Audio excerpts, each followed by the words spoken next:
Good morning dear students. हम लोगों ने परमाणु संरचना के चैप्टर में काफ़ी कुछ टॉपिक कवर कर लिए हैं। आज हम नेक्स्ट टॉपिक आप बहु प्रिंसिपल के बारे में डिस्कशन करेंगे। माई सेल्फ डॉक्टर राजाराम, सहायक आचार्य रसायन शास्त्र, PG department of chemistry, government Dungar college Bikaner. जैसे कि कहा गया है कि इलेक्ट्रॉन परमाणु के उपकोष के अंदर पाए जाने वाले कक्षकों में विद्यमान होते हैं और उनका जो चक्रण है वो विपरीत रहता है, अर्थात एक इलेक्ट्रॉन क्लॉकवाइज तो दूसरा इलेक्ट्रॉन एंटी क्लॉकवाइज रहता है। लेकिन इलेक्ट्रॉन किस प्रकार से कक्षकों में बढ़े जाते हैं और किस प्रकार से रहते हैं, यह आफ-बाउ प्रिंसिपल के द्वारा बताया गया है। यहाँ ये जो आफ-बाउ लिखा हुआ है ये किसी साइंटिस्ट का नेम नहीं है। ये बात विशेष ध्यान रखने वाली है। काफ़ी बार एग्ज़ाम्स के अंदर भी प्रश्न पूछा जाता है कि आफ-बाउ प्रिंसिपल में आफ-बाउ किसको इंगित करता है, तो यह एक सिद्धांत है। इस सिद्धांत को ही आफ-बाउ प्रिंसिपल इंगित करता है। सिद्धांत में 2-3 टॉपिक है, जैसे पाउली का अपवर्जन सिद्धांत, N+L रूल तथा हुंड का नियम। इन तीनों से मिलकर के आफ-बाउ सिद्धांत बनता है तथा इलेक्ट्रॉन के भरने का क्रम बताता है। आफ-बाउ किसी भी वैज्ञानिक का नाम नहीं है।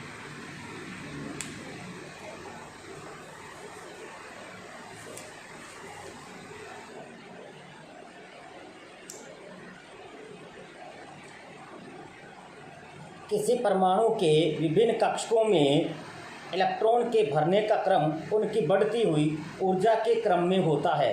सर्वप्रथम कम ऊर्जा वाले कक्षक में इलेक्ट्रॉन भरते हैं तथा उससे अधिक ऊर्जा वाले कक्षकों में आगे भरते चले जाते हैं तथा यही क्रम आगे चलता रहता है। परमाणु के इलेक्ट्रॉनिक विन्यास के निर्धारण में यह नियम अत्यंत महत्वपूर्ण है, अर्थात आफ-बाउ का नियम इलेक्ट्रॉन के भरने के लिए बहुत ही महत्वपूर्ण है। आफ-बाउ सिद्धांत में निम्नलिखित मूल नियम शामिल है। मैंने पहले ही बताया था। पहला नियम पाउली का अपवर्जन सिद्धांत, दूसरा हुंड का बहुलता का नियम और तीसरा N+L का नियम। पाउली का exclusion principle, Pauli's exclusion principle.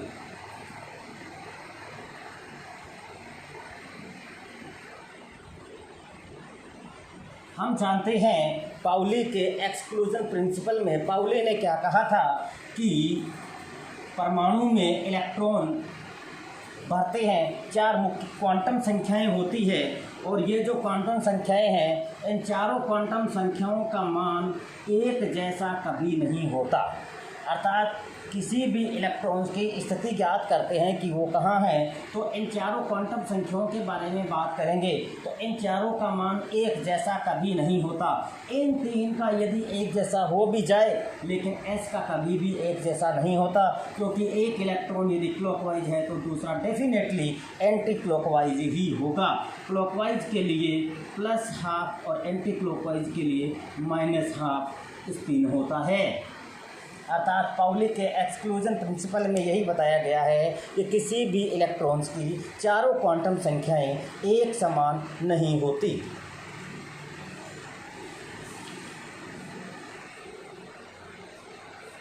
Pauli सिद्धांत के अनुप्रयोग, एप्लीकेशंस ऑफ पाउली प्रिंसिपल।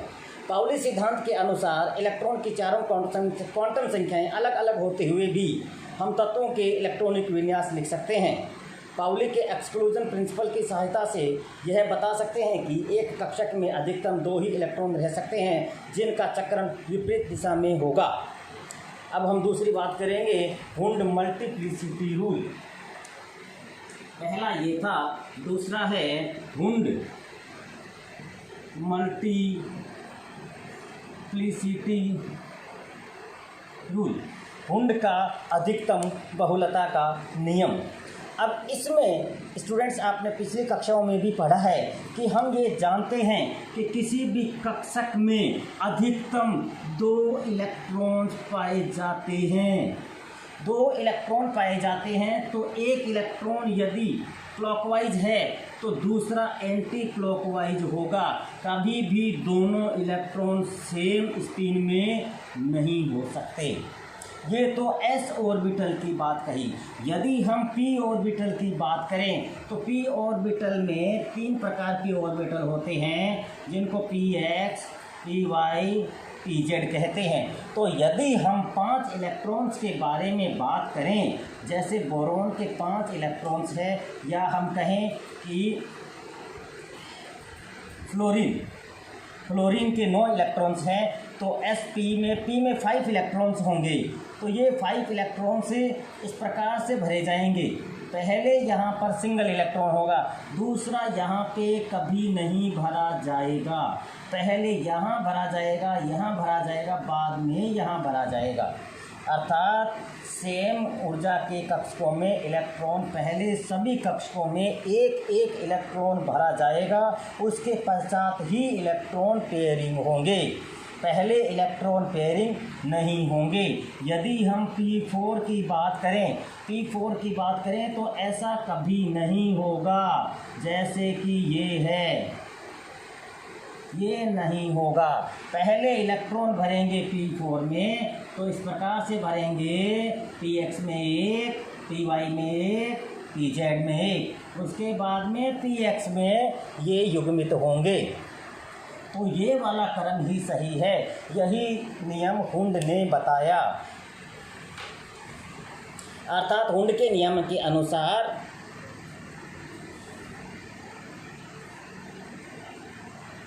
समान ऊर्जा वाले कक्षकों में इलेक्ट्रॉनों को भरने में हुंड के नियम का अत्यंत महत्व है। इसका पूरा नाम हुंड का मल्टीप्लिसिटी के नियम है। यह लेकिन संक्षिप्त में इसे केवल हुंड का नियम ही कहा जाता है।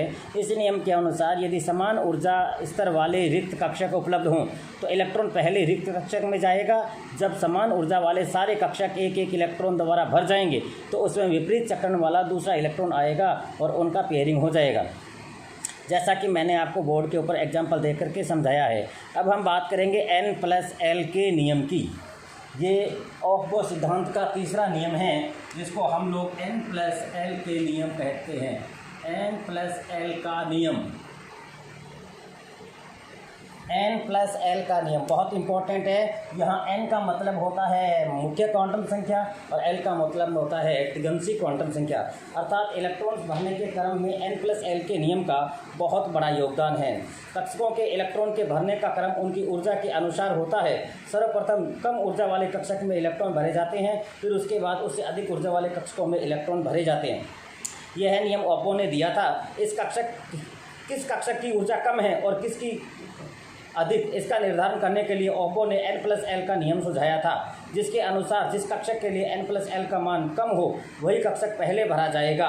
इम्पोर्टेंट बात यही है कि N+L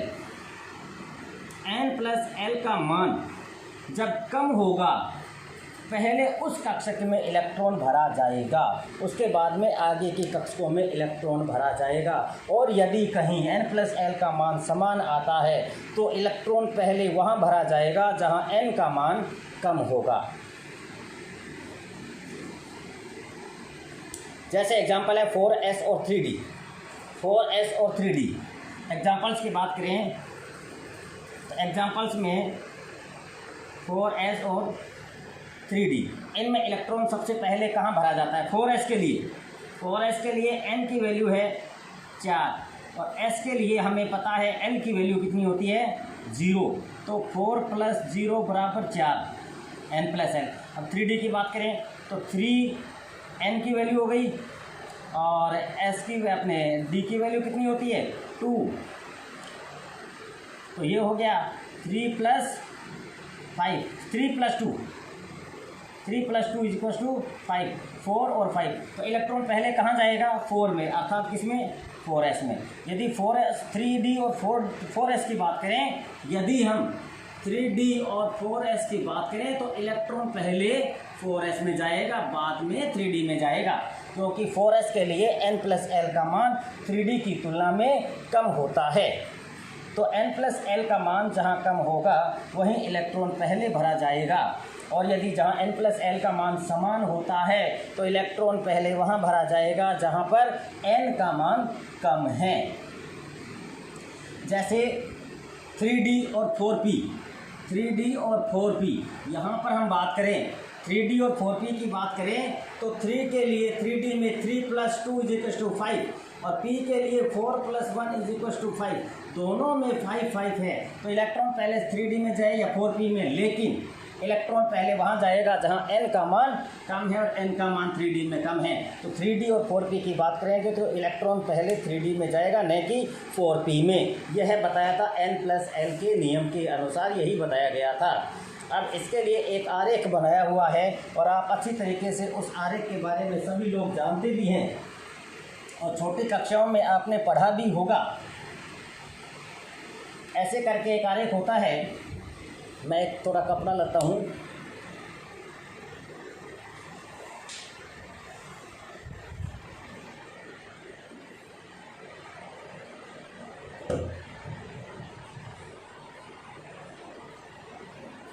चलिए मैं यही बता देता हूँ थोड़ा सा। ऐसे करके एक सिस्टम बनाया हुआ होता है।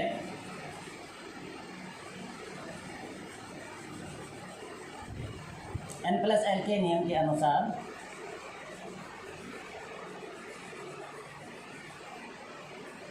ऐसे बनाते हैं 1s 2s 2p 3s 3p 3d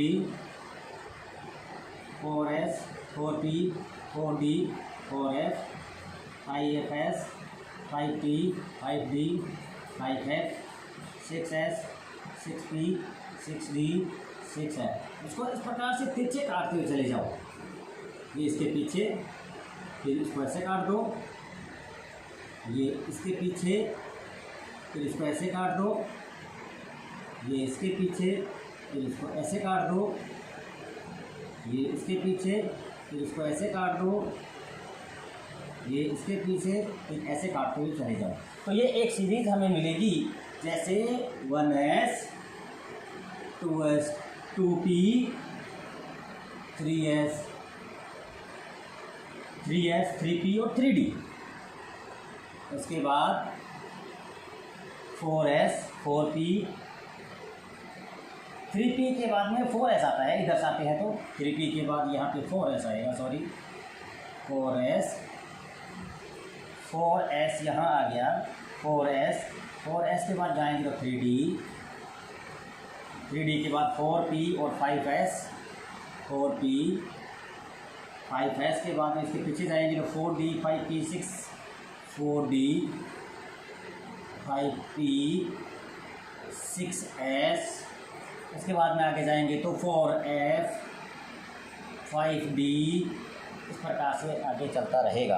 यही n+l के अनुसार इलेक्ट्रॉन भरने का सही क्रम है। s कक्षक में अधिकतम 2 इलेक्ट्रॉन भरते हैं, p में अधिकतम 6 इलेक्ट्रॉन भरते हैं और d में अधिकतम 8 इलेक्ट्रॉन भरते हैं, क्योंकि नंबर ऑफ ऑर्बिटल भी इनके इसी प्रकार है।